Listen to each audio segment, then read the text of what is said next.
Alright, this is my super awesome video on equivalent fractions. I'm going to start with the easiest of all fractions, 1/2, and you will connect equivalent fractions by using the equal sign. Notice I also say equals or is the same value, because a lot of people get confused and say, how did two different fractions have the same, how are they connected to, by an equal sign?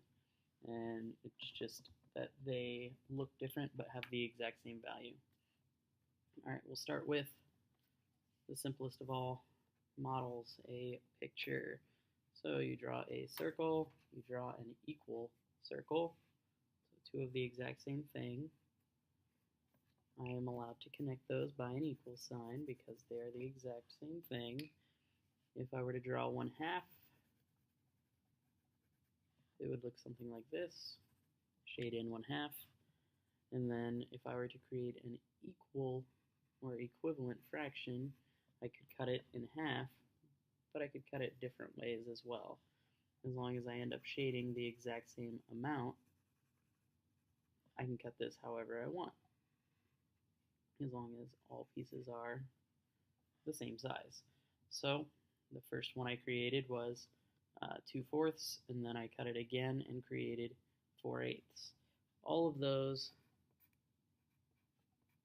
are equivalent fractions. So 1/2 is the same as 2/4, which is the same as 4/8. Now the fun part, how do we get there mathematically? So again, we will start with 1/2. As you may or may not know, if you multiply anything by 1, well, what happens? It stays the same. Okay, I'm going to elaborate a little bit. What happens when you multiply anything by a fractional form of 1? So what I'm going to do is create a lovely little fraction inside this box, and it's going to have it's going to be equal to 1. So if I have 2 pieces out of 2, you would say that I have 1 whole. So I'm still multiplying by 1, but what happens when you multiply? 1 times 2 is 2, 2 times 2 is 4. So again, all we've done is we've taken this pie that represented 1/2, and what we've done is we've split it into twice as many pieces, which means we've also eaten twice as many pieces. So 1/2 becomes 2/4. Okay? Same game.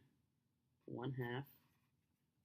What happens when we multiply it by another fractional form of 1? So 4/4. We have 4 pieces out of 4, which means we have 1 whole. So 1 whole times 1/2, we should get something that is equivalent or the same value as 1/2. So 1 times 4 is 4. 2 times 4 is 8. And there's your mathematical proof for why 4/8 is equivalent to 1/2. And all that looks like, again, is what we've done is we've taken 1/2 of something, we've multiplied it by 4. So we've taken each piece and made it, each half and made it into 4 pieces. And we haven't changed the amount that was shaded over here at all. It's still the same 1/2 that's shaded, except now we have 1, 2, 3, 4 pieces out of 8 total.